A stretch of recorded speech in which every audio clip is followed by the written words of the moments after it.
proud this morning to start off our first Toast and Topics of 2022. I'm Grayson Kelly. I'm Vice President of Tri-County Technical College, and I am your Chamber Chairman this year. I'll start off by recognizing today's sponsor for this event, which is Granger Nissan of Anderson. Thanks to Damon and his group over at Granger Nissan of Anderson. Let's give them a round of applause.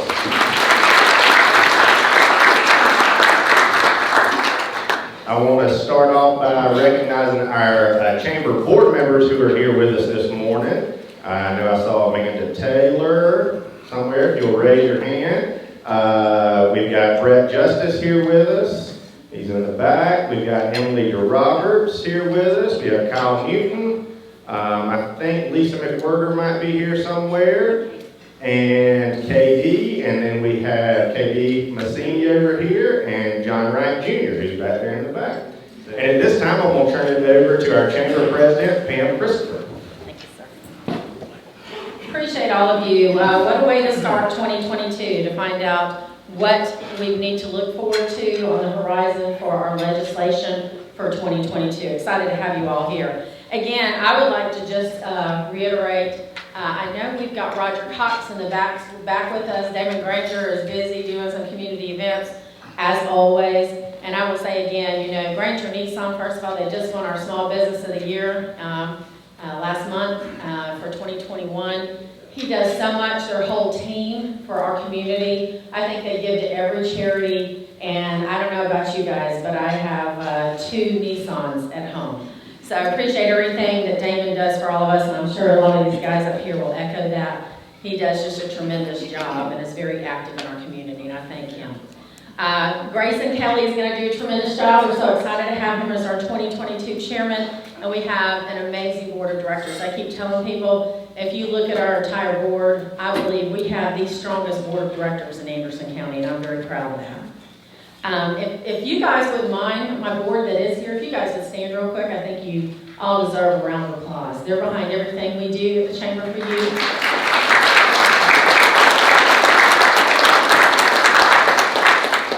I also would like to recognize some of our additional elected officials, other than those that are right up front with me here. From Anderson County Council, we have John Wright Jr. with us.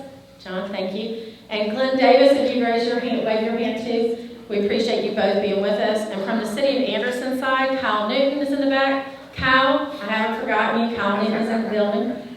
And Don Chapman just recently stepped down from City Council. We're glad to have him with us here too, as well. Again, Chamber upcoming events. All of you have that on your calendar or on your table for the Toast and Topics. Your left-hand column will list all the events we have coming up. One I want to add on there is on January 27th. We'll be right back here at Tucker's for lunch from 11:30 to 1:30. And hope you can join us. That's for our State of the Economy. We'll be recognizing our business champion, our legislative business champion of the year, and also be getting an update from Dr. Scott Baer with Clemson University on what the economic picture looks like for 2022. So I hope that you guys will put that on your calendar. We're excited about hearing what we can look forward to for 2022. On a personal note, I just want to let you guys know I'll be, very transparent. I had COVID, was diagnosed on December 17th. I am totally negative. I've tested 3 times, but I want you to know the reason I'm telling you this is ANMED, Brett Justice, and your whole team. Thank you so much. They got me in for an antibodies infusion, and it was just tremendous. And I will tell you that was a big difference in me turning around quickly. And it's in their infusion area at ANMED. So I would encourage you, if you hear it, you get it, to go do that. It'll help you get over really quickly. And how grateful we are to have ANMED Health here. They do such a great job for us, and I'm sure you guys agree with me. Let's give them a round of applause. So now our speakers, I'll just really quickly let you know who they all are. To the left, I have Senator Richard Cash with District 3, Senator Mike Gambrell with District 4. From the representative side, far down here, Brian White with District 6, Representative Jay West with District 7, Representative Jonathan Hill with District 8, and Representative Wes Cox with District 10. Help me welcome them and thank them for coming. They always make the time to come for you guys. I'm sorry Ann had another event that she had to take care of. And I'm not sure, I think probably Craig Gagnon had the same thing. But these gentlemen always step up to the plate and are here every year to make sure that you understand what we're pushing forward for 2022 as well. Nikki Huber is here too with the Upstate Chamber Coalition. Nikki, will you stand? I'm not sure where you. Thank you. Nikki is here, I don't know if y'all realize, but out of the 13 county region of the Upstate Chamber Coalition, we all put money together and hire our lobbyists that go and work on behalf of our chambers. And they are housed at the Greenville Chamber of Commerce. Both she and Jason Zacher. On your table, I put the 2022 policy agenda for the Upstate Chamber Coalition so you would have it, and our delegation has that as well. Usually, either Jason or Nikki would deliver that to you, but because we had so many today, I want to make sure that we gave them some really good time. And Nikki is going to be here on call, and if you want to ask her any questions afterwards, she will be here. So thank you so much for doing that for us. So I'm going to go straight in. We'll start with our senators, and I'd like to ask you what we'll do, just so it'll be fair for the representatives and senators, give you both, or all of you, like 2 minutes each. If you'll just say again your name, the district you represent, the committees that you serve on at the state capitol, and then tell us about what you posed forward and were successful in getting done in 2021. Senator Cash, I'll start with you. It's either you guys can come up here, or you can use the microphones we have there, or you can stand or sit, whatever's best for you. Stand up. Okay. Good morning, and thank you for being here. I'm Richard Cash. I represent basically what is the northern half of Anderson County. I don't think that one's on here. Let me give you this. Okay. Here you go. And I appreciate y'all taking the time to come out this morning. I serve on 5 different committees, all the senators do. I serve on Judiciary, Education, Medical Affairs, which is a very busy committee, Family Services and Veterans Affairs, and Banking and Insurance. And I'm going to come off of that one and go on to Transportation here, starting this year. This past year, you know, it was my 4th year in the Senate. I would say, quite honestly, we got more done than in any year I've been there. And the reason is we increased the Republican majority in the Senate from 27 to 30. And the significance of that is that it takes 26 votes to end a filibuster. And when you have 30 Republicans, that means we can lose up to 4 Republicans on any cloture vote and still end the filibuster. And the filibuster is the technique that's used to stall bills and extend debate for weeks on end. So we got a lot done. We're entering the 2nd year of a 2-year cycle. Now last year we passed open carry with a permit. We passed a heartbeat bill. We passed COVID liability protection. The Senate and the House leadership went to court and fought for election integrity and prevented some of the chaos here in South Carolina that we saw in neighboring states. So a lot of good things got done in the past year. Now, this coming year, you know, we're trying to get everything wrapped up in 4 months that got started in 2021. So right off the bat in the Senate, I can tell you we're going to deal with some contentious issues, certificate of need, which has to do with the ability to build medical facilities. We're going to deal with medical marijuana, which has been a topic that's been building for several years. We're going to deal with what's called convention of the states, which allow states to come together and propose amendments to the United States Constitution. I favor that. I think it's the only way you'll ever see something like a balanced budget amendment. And we'll probably continue working on things like election integrity. Now, one thing that's going to be on the table for sure is COVID vaccine mandates. That's a very important issue to a lot of people. Personally, I am opposed to that. If companies can mandate you to take a COVID shot, what next? Can they mandate you to take a yearly flu shot? Should they have the ability to do that? So anyway, it's things we cannot avoid. It's things that are contentious, but that's why we make the big bucks there. We're there to deal with the hard issues and make hard votes, and we appreciate y'all's involvement in the process. Thank you.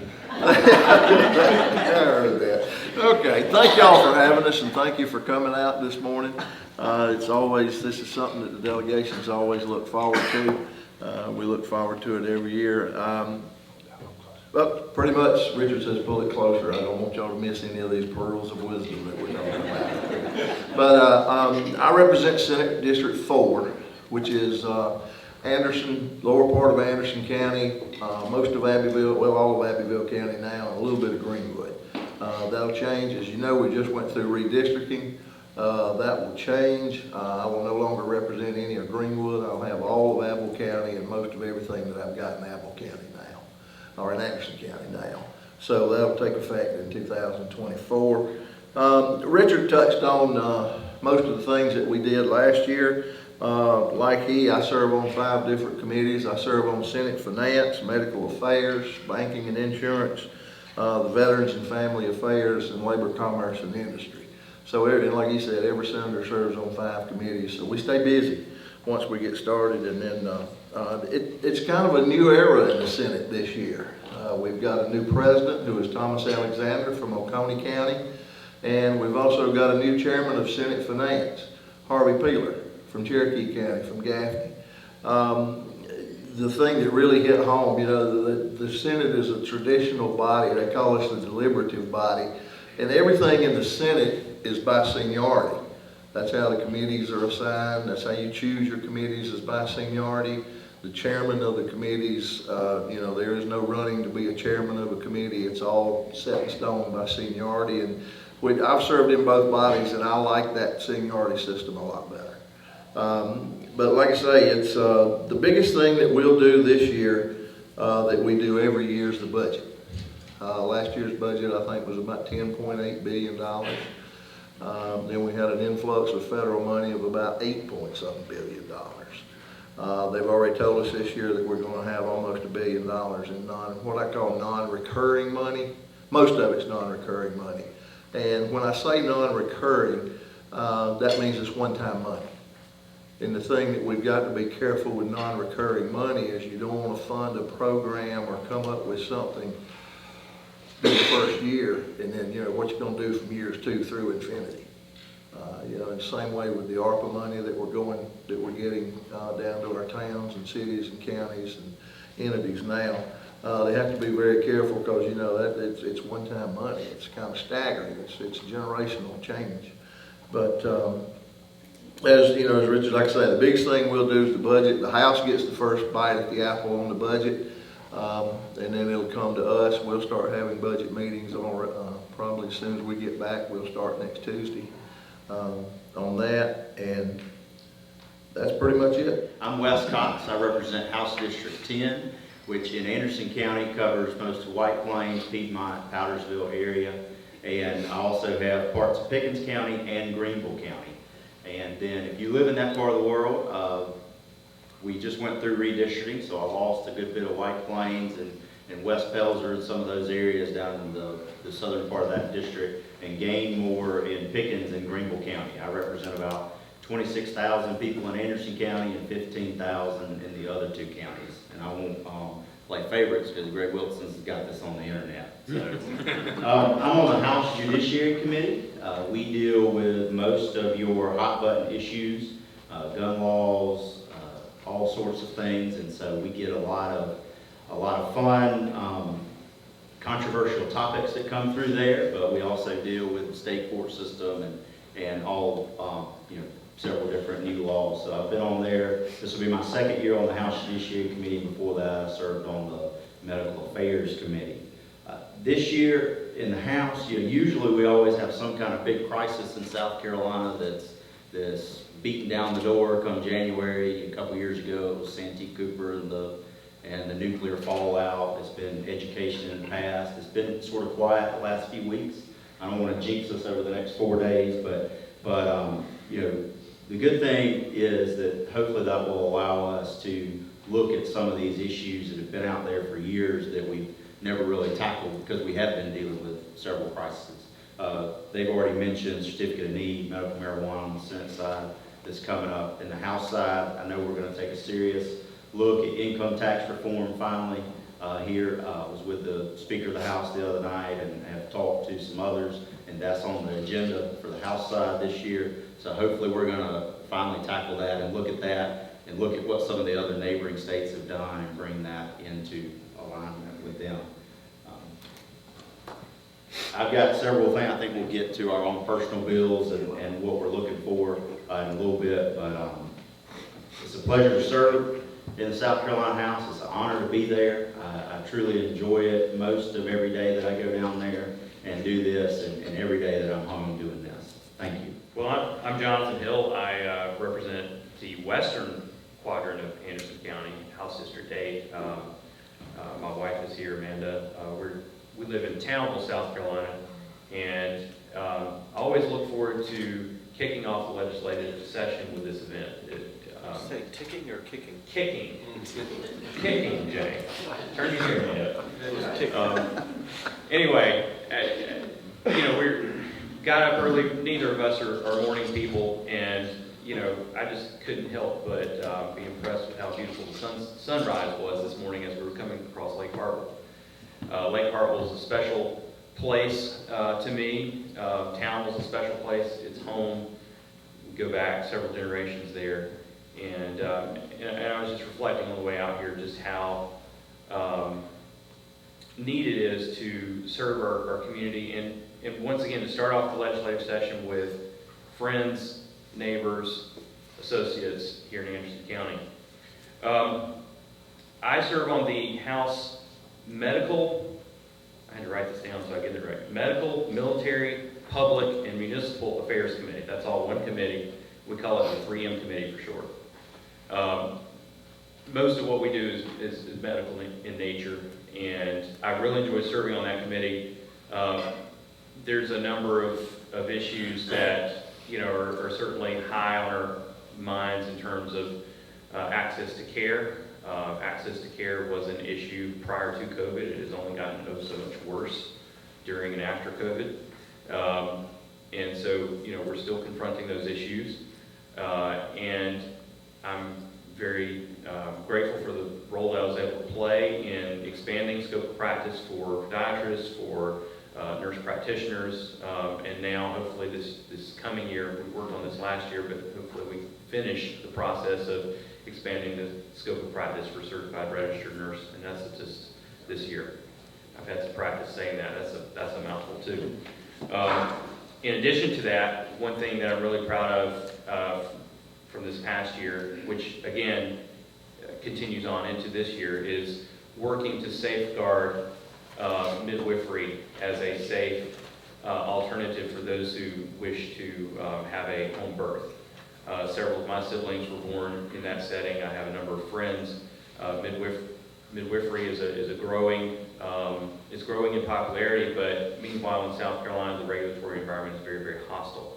That's in part due to some antiquated laws on the books, and that's part of what I'm trying to fix. So Senator Richard Cash graciously co-sponsored with me the Perinatal Integration Act. I sponsored the House version, he sponsored the Senate version, which ended up passing last year, and we expect that to get a vote in the House sometime this year.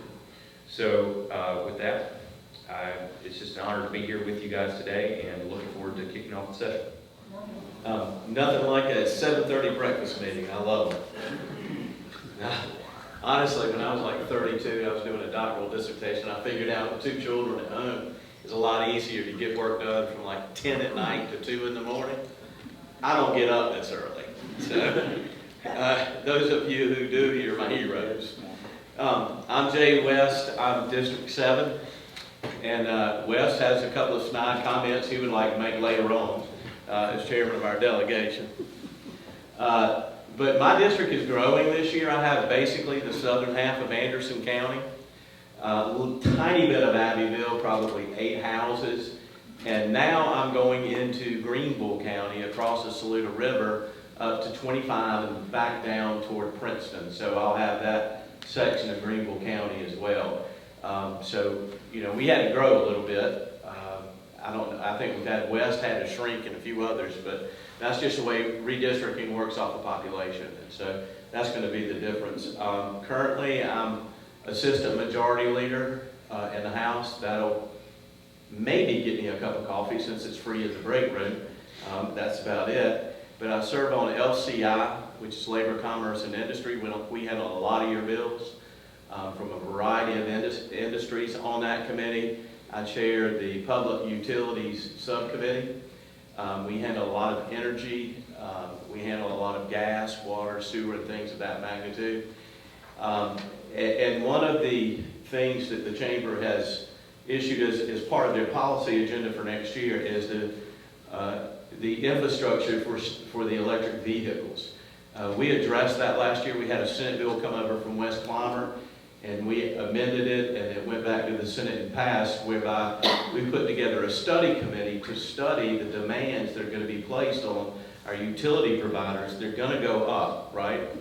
At the same time, when those vehicles are on the road, they're using the road just like gas-operated combustion engines, and so there's going to be wear and tear, but they're not going to be purchasing fuel, which is the only mechanism we have to pay to fix the roads and bridges, right? So, you know, how are we going to address that, as well as the charging, how that's going to work? They can't be utilities, the individual charging stations.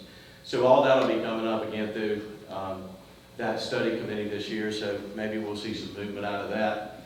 I also sit on the insurance committee and real estate committee there as well. I'm on legislative oversight and chair healthcare and regulations subcommittee there. And that's quite interesting because I have not DMV, kind of the same thing, DMH, HHS, DHEC, and a lot of those agencies that we kind of evaluate on a regular basis. This year, I think Wes has already mentioned, you're going to see tax reform. Basically, I think it's going to be income tax reductions that are going to be applied. I know the governor wants to see veterans not have their pensions taxed, and first responders and people like that. I don't know exactly where it's going to go, but I do know it's going to be targeted at income tax reductions. The election laws, I know you've seen a lot of stuff on Facebook. We actually did do our job on oversight. If you go to the Oversight Committee's website, you will see where we interviewed DHEC and all the agencies and vendors that are associated with the South Carolina Election Commission. We got the contracts and agreements between the South Carolina Election Commission and everyone else. We had public testimony, and the staff now is formatting a new policy to add to the election law that we're going to be probably taking up this session. So I know you hear a lot of things out there that, you know, that's the one thing I can't stand about politics. People will say anything to get elected, and once they're elected, they'll keep saying anything to stay there. You know, it's unreal to me. But anyway, those things are coming up, I think, this year. On a business side, I'm sure we'll be back on COVID again. You know, you're a business community. You own businesses, I own businesses, right? So what we had this last year, I'm a Republican, all right? I'm Brian White. I represent District 6, which you're currently sitting in. It basically extends from downtown Anderson up to Pendleton, all the way over to exit 32. Most people know exits, more so they know White Plains and other areas, but it extends up to West Cox area, up in the north part of the county towards Powdersville. Very diverse, kind of love it. I got agriculture, I got timber, I got businesses, I've got everything, which is a good representative of South Carolina crosscut. I serve on LCI with Jay. I try to keep him straight. I don't give him a time limit. If you serve on LCI, you know it doesn't take long. If you ever watched it, so it's a pretty fast process. Of course, I did hold it up this past year. I think we're good. Turned y'all's 10-minute meeting into an hour-long meeting. But But it's a good thing. it was a good thing. All over one word, I can argue anything. Ask my wife, Courtney, she's over there. I mean, I can argue the fence post. It was over one word, but it was an important word. They've covered a lot of what we've done. We do have a lot of money. That will be a big fight of how we do it. In my theory, all money is non-recurring, because if it doesn't come in, whether it's taxes or whatever, then it's not going to come in. So the recurring side to me is always non-recurring. Been there long enough to do the rescission bill. We had to cut $1 billion out about midterm, and that's no fun. I mean, some of y'all been around long enough for that too, because you know how devastating that was to people. But things I'm working on, education is very important to me, and I've been doing something, work with Tri-County Tech and some others to do pathways. We talked about workforce, looking at the chamber's agenda, doing things called SC Wins. I hope to get it out of the Senate this year. We've passed it out of the House a couple of times and haven't made it quite out of the Senate yet, but that gives people an opportunity to go back and better yourself. It allows them to get lottery money, because our lottery, when we set that up, I think it needs to be looked at once again. It was only available to those that took 12 credit hours full time. So if you're a cook at McDonald's and want to go back to become, work in a plant or do anything with a skill, there was no way, you couldn't get a scholarship, there was nothing to do. So this allows you to go back and do those things, to get that skill set to be able to do. We're trying to make that permanent. We got it in the budget some years ago, it allows that to happen, but we're trying to make that permanent. And something also that needs to be reformed, I saw, a lot of things you have in here is about infrastructure. Always infrastructure is roads, water, sewer. For instance, Gabrielle and I, fire. I mean, we all just went through a big referendum in Anderson County to give more money to the fire service. It didn't become apparent to me that we have a problem in South Carolina with our fire system until doing economic development like TTI, like Arthrex. And Jay mentioned electric vehicles. That electric vehicle catches on fire on I-85. You can't go spray it with water. Water and acid just do not mix well together. You gotta have foam. We're not prepared for that. We don't have the monies for that. TTI, when we put in plants and do this heavy industries, or even subdivisions for the county folks that are here, you build a house on the side of a hill that's 2 stories tall, you're gonna need a ladder truck to get to the roof. Ladder trucks are about $1.5 million. That's a lot of fish plates, a lot of hash, and a lot of hot dogs be sold to be able to do that. So the state has to start looking at, with what we do in development, like TTI, whoa, fire department up there is a volunteer system, they can't do it. So we're working, that's something I'm gonna work on in this coming year, to figure out, since we have the money, taxes to be able to do that. So now what we'd like you to do is talk about what legislation you're looking to post forward for this year for 2022. I know that you're all look at what you can do for business, and obviously this is the largest business organization, so if you talk to them about the items you're going to post forward for them for 2022. All right, so just to mention once again, we operate on a 2-year legislative cycle, which means that everything that was introduced in 2021 has to pass both houses by 2022. Otherwise, you just have to go back and start over. And so we're in the second year. What we can get done in 4 months is what's going to get done. I'm not exactly sure what to tell you in terms of what will get done with the business. I do know that we'll fight over vaccine mandates, certificate of need, things I've already mentioned. I'm just going to tell you 3 things that I will be leading on, just to change it up a little bit.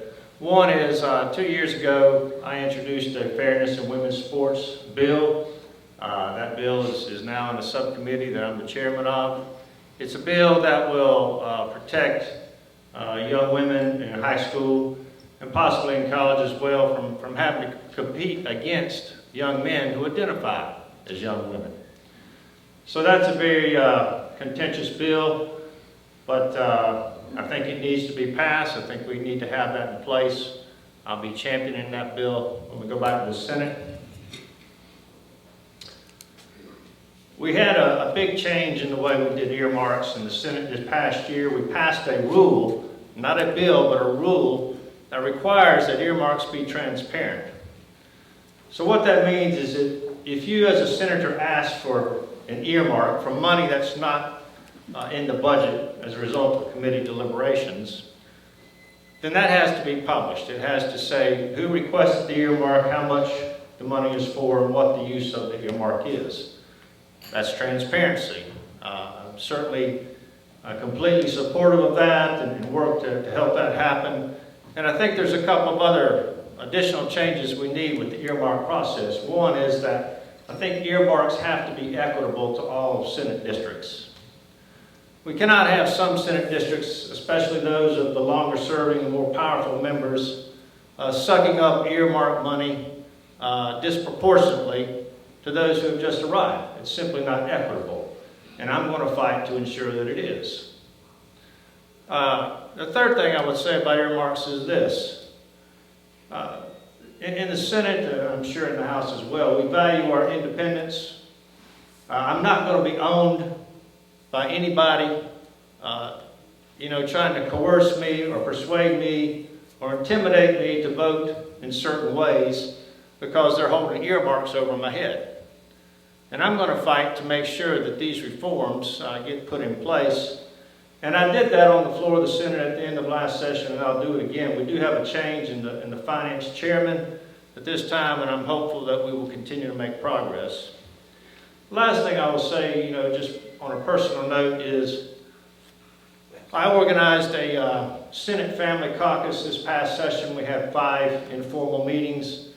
We had at least 11 of the senators who attended at least 3 of those 5 meetings to give us a way to talk about conservative issues and work together to make sure that we're exerting conservative influence within the larger Republican caucus. So I hope to continue doing that this year, building upon that. I do think we had some influence and success, and I look forward to continuing that. Thank you. Coming year, I've got a bill that's passed out of the Senate.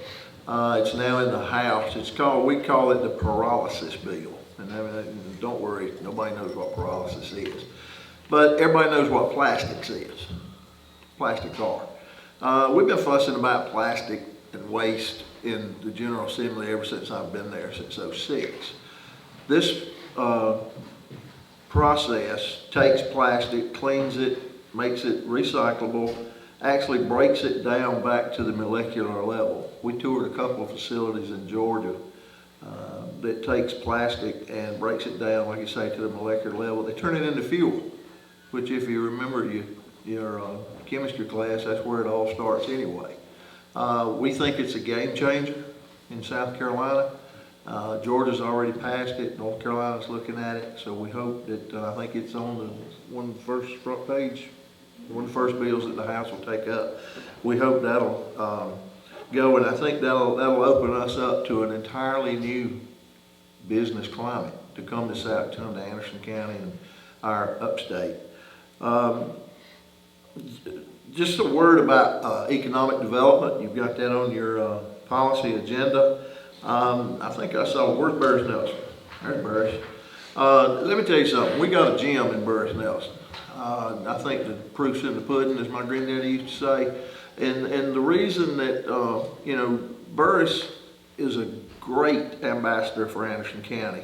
And we always have had the motto on this delegation that the reason the good things happen in Anderson County is the locals, the state, and the federal delegation. We've got our representative from Senator Graham's office here.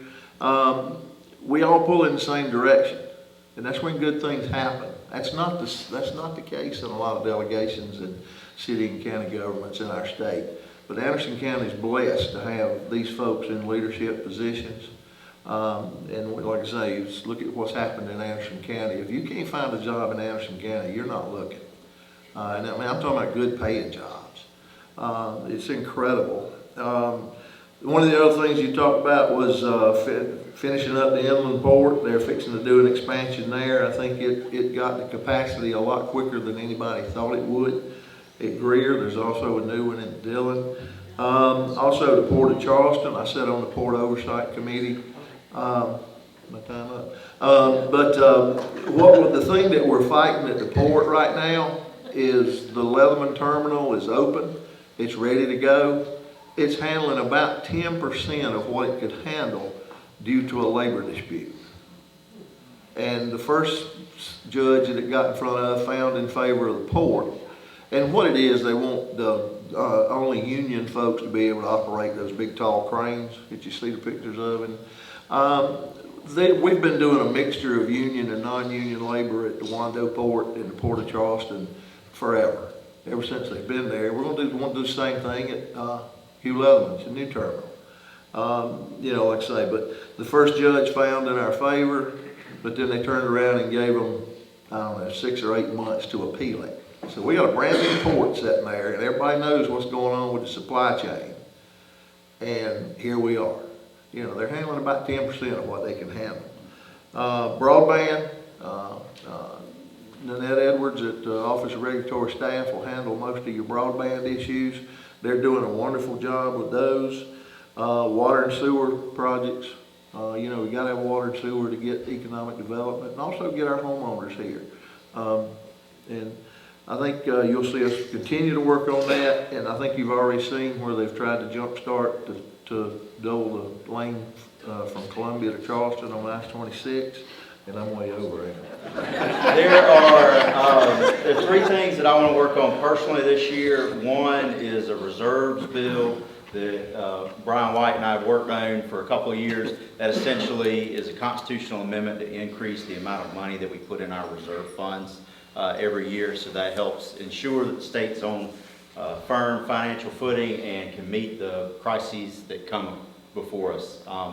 In 2020, when COVID hit, we immediately cut a check to DHEC, started rolling out state testing and doing that, and we were able to do that because we had a significant amount of reserves sitting there. We didn't have to wait to act. And so there are always issues coming up, and a strong reserve fund helps with that. I have a homestead exemption tax reform bill that is a revenue neutral attempt to resolve some issues with gentrification and things with our homestead exemption. That really helps our seniors, our disabled veterans, our blind folks that get homestead exemption, and tries to strike a balance between the state and the counties to make sure that that fix is revenue neutral. It's incredibly boring to talk about and complicated, so I won't, but if anybody's interested in that, and there's a lot of folks in this room that probably personally benefit with that, and your parents, your grandparents, your seniors, anybody, you know, in your offices that would benefit from that. And then also I have a EMS legislation, which every county in the state has EMS services in it, but it's not codified in the law that they have to provide that and they have to have that. So we want to push that forward to make sure that nobody gets the bright idea to save a little money at the expense of providing EMS services. So those are the 3 things that personally I'll be working on and looking forward to. There's always things that come up throughout a session. Yesterday we got notified about a potential water bill and things that we need to be working on. So there's always things that come up, and we'll, so if you ever need anything or ever have an idea, reach out to one of us, and we'll try to shepherd you through the process. Also, before I let the others speak, we have a legislature app. Download it on your phones. You can follow us. You can get notifications when we file bills, when we do things. If there's an issue or a bill that you're concerned about, you can go in there. You can be notified. If we set a hearing on that bill, then you get a notification that that's happening, and information about how to testify. You can testify virtually or come to Columbia and participate in the process. So that's a really great thing that we have along with our website. And I think we're having a legislative delegation meeting a week from today. Is that at 6? It's the 10th at 6 at the At council 6 building. at the council building. Wes is very, or Jay West is helpfully holding up a clock for me. All right, so I want to talk about something else that came up last year that I was involved in, and that is there are always, it seems like every single year that we're in session, there's a litany of a variety of different bills regulating aspects of business. So expanding occupational licensing, requiring new industries to be licensed. One of the big things that happened, that came up this past year, was related to the alcohol industry. So there was a bill put forward allowing,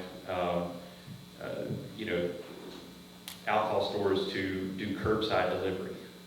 If it seems like it's nuts that we would have to pass state legislation to allow that to happen after the state of emergency expired, which, if you recall, originally the governor issued an executive order allowing that to happen, and then legislation was passed to make that ability permanent. And it just goes to show you just how over-regulated many of our industries are. And if you look back at my voting record from day one, I'm a teetotaler. I was raised Southern Baptist, but I will fight to the death for your ability to drink whatever you want, whenever you want, basically. It's not the government's job to decide for you what you put into your body. That's just, at the end of the day, that's where I'm at. And so, you know, I certainly anticipate and prepare to champion against instituting further regulations on businesses and business owners in the coming year, and to fight back against attempts to encroach with more regulations. So, you know, I would just challenge you as business owners, as employees, think about it. And even for those of you that have received some sort of benefit or accommodation from government, just ask yourself, take a step back and honestly ask yourself, does government on the whole make things easier for you to do business or harder for you to do business? And I think we all know the answer to that. And even the government accommodations, the tax breaks, county council spends, probably a conservative estimate would be half to 2/3 of their time on fee in lieu of tax deals. Folks, that's a workaround because we haven't done our job yet. What I'm referring to is we have the highest in the nation manufacturing property tax. That's actually in our state constitution. We have to change the state constitution to fix that. And I hope we do one day. But until then, fee in lieu of tax deals are a workaround because no manufacturing company can be reasonably expected to pay a rate that high. And so, you know, we need to be in the business of making South Carolina much more business friendly than we have been. We have a lot going for us. We have a low cost of living. We have comparably low taxes across the board compared to many other states.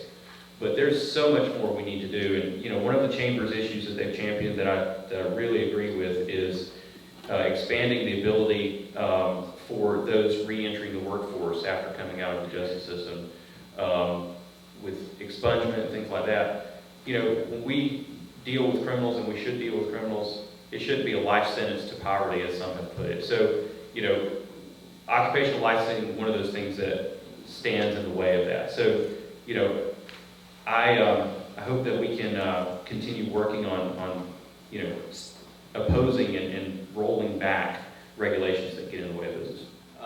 I'm actually, believe it or not, even though I'm Presbyterian, not in the vein of Jonathan, I don't drink either. He pushes marijuana, I don't. But, one of the things that I think is very interesting to me is that the federal overreach that we face all the time. And if you think about a lot of the issues that we've talked about today, it's because the federal government does not do their job anymore. When we talk about legalizing medical marijuana, the Food and Drug Administration is charged with that. They don't do their job, so no states are having to do it. When we're talking about COVID vaccine mandates, that's because the federal government and the executive side said, we're going to make businesses through OSHA vaccinate their employees, right? And then if they don't, we're going to tie Medicare and Medicaid funding through the hospitals to that mechanism with OSHA. So now that just means that it's not that the people who are unvaccinated don't get medical care. It's anybody that gets Medicaid or Medicare, right? It's a problem. So I think those are going to continue to be some issues until we work our way through this process in the next year. My efforts are going to be faced on business issues as usual. That's been my thing while I've been in Columbia, that and efficient government, streamlining government, making it much more effective. I think we all know we can start with the Department of Education. The most effective education piece we have is the technical college system. It actually works very well. If we could get lower and higher ed to do that, we'd be in really good shape. We didn't know the rules to start with. Anyway, so fire is very important, but also education, glad you did that segue, because that is probably one of the largest expenses that is out there, because 60% of your property tax goes to education, about half of your state dollars go to education, and probably a third of your federal money goes to education. And it's a one large machine with absolutely 100% no coordination between the technical college system, higher ed system, CHE is a problem that they deal with the tech colleges, they deal with Clemson University. Then you have the education oversight with the State Department of Education that deals with K-12. They do not communicate and do not talk. They don't know, the left hand doesn't know what the right hand's doing. I've got to try to streamline that to make it one agency. So whenever you start kindergarten and you go to grad school, we track you all the way through. We know what they need. We force people to talk together to make your money go further. Because the problem with education is not money. The problem with education is basically the root. They don't say, what is it? You take care of the root, you bear the fruit, you don't worry about it. Well, the problem is the culture is so bad. Ask any teacher, they'll take the day they're going to retire. That's wrong. You should be putting out positive vibes to your children, not wanting to walk out the door. You will be able to walk in the door. And that's the problem we have now. And unfortunately, the legislature is part of that problem because they're all have our own idea how to fix it. We file bills and then they're changing, midstream. So sometimes it's best, it's been said up here, if government kind of gets out of your way and lets you function the way you need to function. So that's one of the bills I'm pushing, along with the fire stuff that I was talking about earlier, because the fee in lieu of, when you depend upon the tax to do that, the fee in lieu of basically cuts that fire service right out of that tax. They could be getting money from that business, but they're not. So, First of all, you mentioned a number of things. Are you optimistic about the year ahead, Mike, coming into? I am. I think everybody's ready to get back. Like as Richard touched on, we've had a successful session last year. I think this year that we're going to get things done. The biggest thing that about getting things done this year is you better well have it done by the end of March, because the House is up for re-election. Their filing will be done by the end of March. I think you're going to see the Senate hit the ground running on the things that we talked about: the certificate of need, the convention of states, and the medical marijuana. Was three of our things that they want to try to get to pretty quick. And of course the budget. It's the big thing that we do every year. And South Carolina's in a very good fiscal spot. We have to balance our budget. We have to have an independent auditor actually make sure our budget is in balance before we can take the final vote on it. A lot of states don't do that, and they're suffering the consequences for it. And that's what's helped us through the COVID situation that we've had to come back as strong as we have. Do you have anything in your mind, if the money is around, to do with that non-reoccurring money? Do you have any things on your agenda that you We've got some things. We've got to reach out to our small municipalities and and I represent a rural district. We've got to step up to our rural parts of our state and bring them in line and bring them the advantages that some of the larger municipalities and the larger metropolitan areas are enjoying. Is broadband a piece of that? Broadband's a very big piece of it. I tell everybody, that's the most calls I get is about broadband, and I tell everybody, well, don't feel bad because I don't have it in my house. I chaired a subcommittee one time, and they were talking about 3G, 4G, and 5G, and I said, well, keep in mind, my house has no G. That's the broadband issue is just as important as water and sewer used to be in electricity. Now, because everything operates off the internet and on electronic devices. But you feel like it's coming? Oh yeah, I think so. I think so too. As I reiterated in my remarks, Office of Regulatory Staff is in charge of that. The water and sewer part will be handled by the Rural Infrastructure Authority, and I'm talking about the ARPA money, the federal money that's coming down the pike for those things. And we've got a good system in place with those two entities to handle that, to handle the application process, and I think I've got great confidence in both of the folks that run that. Tell people what it means to be head of the legislative delegation. People who don't know what that means, tell them what that means. So the legislative delegation is in charge of appointing several folks to boards and commissions that do things around the county and regionally. So spearheading that process and making sure that folks know how to get involved with the community, but also making sure that we're choosing great quality folks. And so we've got a process set up for that. So kind of spearheading that as head of the legislative delegation. We're also in charge of certain state funds that are doled out locally and spent locally. So again, it really is a ceremonial position to an extent, but also I help coordinate things in the county between the legislative members and make sure that we are moving forward and that we're doing things that help benefit here at home. Are you optimistic about the year ahead? I am. Normally we've gone into legislative sessions with some sort of crisis looming or something that's going on. Right now we don't necessarily have that. Now there are things that need to be worked on, and so I'm optimistic that we will work on several things that have been long-term problems that just have not been dealt with because we've spent so much energy on certain crises. But I am optimistic for 2022. I think we've got a great year. We're going to look at tax reform. We're going to look at a lot of these issues that will really affect day-to-day individuals and businesses to ensure that South Carolina continues to be an amazing place to live, work, and play. You mentioned the homestead exemption. Is there a way to give me like the elevator pitch, the short version of what you're trying to do with the? Yeah, in South Carolina, once you reach 65, or if you're disabled or you're legally blind, then you get a property tax break for your primary residence. And essentially what happens is the first $50,000 of your home's assessed value is not taxed. But what the state does is we backfill that money to the county so to make up for that lost revenue. And we spend somewhere between $650 to $700 million a year sending that money back to the counties. What's happened over the last few years as home prices has risen, gentrification has happened, seniors and others that have normally had very low taxes, they've been reassessed because the property values in the neighborhood go up, and so then they're hit with high tax bills. What this bill would do, it would freeze their tax liability, and it would also freeze, once they're eligible for it, and it would freeze the amount that the state sends back to the counties. So we'll continue to send that money, we just won't have an increased burden on the state budget for that, and it'll freeze the assessment so that once that person has that tax break, they can be guaranteed that their home taxes will remain low as long as they live there. And so it really tries to make a revenue neutral, equitable solution to a problem that has risen in the last several years. One of your other priorities you mentioned was making sure that EMS is equitable around the state. What can you hope to do this year with that?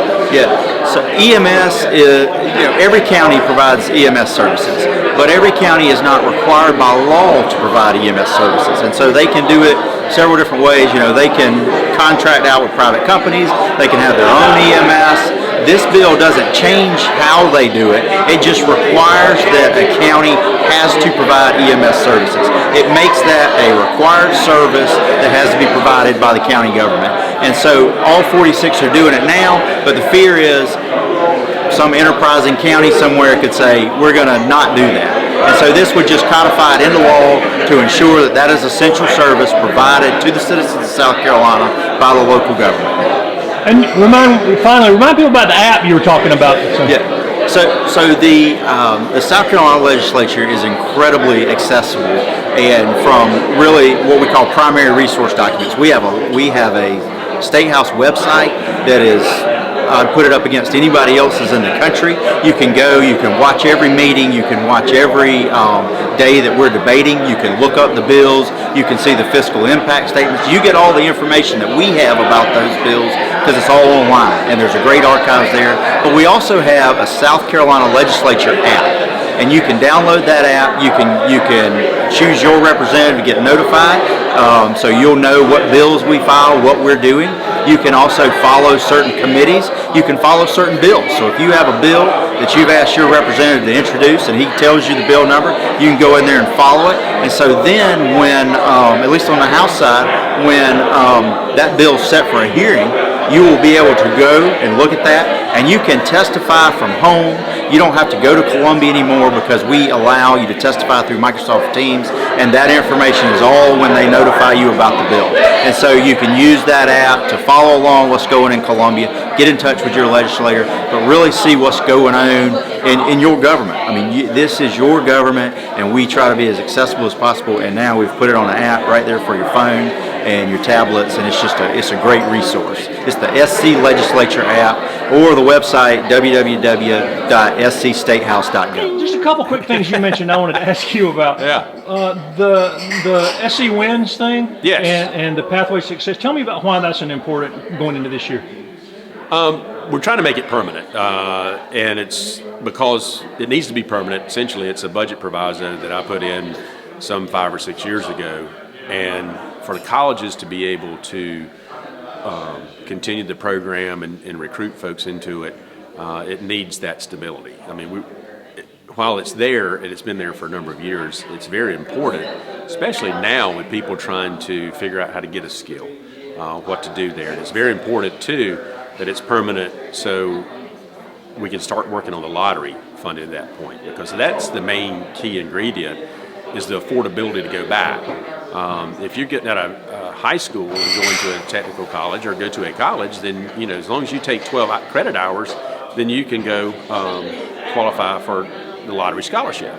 If you get out of high school and go to Tri-County Tech to take truck driver training, there's nothing for you. It's 100% you. And that's not right. And that's what this does. It allows you to be able to do those things. It allows you to also work with the dual enrollment sector of it, so you can come out with almost an associate's degree. It helps you pay for books. It does a lot of different things. So that's why it's important to have it. And we've nicknamed it SC Wins. It's currently called the Pathway Program. I think Tri-County Tech, you see the IBEST program at Tri-County Tech, that's it. That's what we're doing. It's basically giving folks a second chance to improve themselves with the lottery dollars. It's essentially, I look at it, the folks that are playing the lottery can't use the money. So let's give the folks that are playing the lottery the money. What would you like to see, if you could give them a list of things to do with the non-reoccurring funds, what would you like to see that money used for? Well, first and foremost, I spoke to at the fire service. So you go out, just take our community, Anderson County. We just had to go in and have a referendum to raise taxes for the fire service. The first one they had since 1983. The cost of the equipment has more than quadrupled. So there's only the tax base that's there, or donations is what we're doing. The state really doesn't go in and do a lot of grants. The federal government does.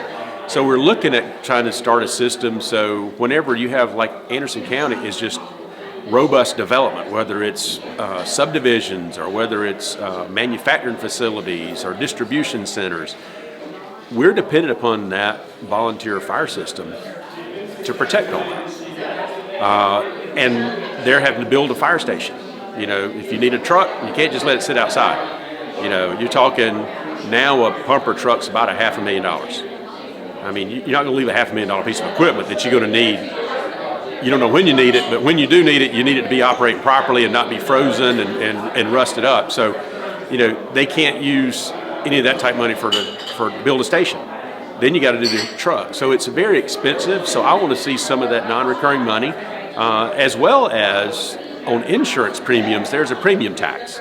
It currently goes to the general fund. Some of it's used for fire, but not much. I think 1%. So get more of that money into it to have a stable fund, because that is your property insurance, your fire protection. So we need to be using that money to protect for fires. So that's kind of where we're going. And like I said, with electric vehicles, we're going to have foam. We got to have all this equipment to fight that type of fire. We got to train for that. We got to have some of that money for those purposes in South Carolina. Are you optimistic about the upcoming year? I am. You really never know. No one has a crystal ball what's going to happen. It is the General Assembly. But yeah, I think all in all, I think it'll be a good year. We got a few things behind us now. There's some critical issues still out there, but you still have to go through both bodies, and timing is everything. So.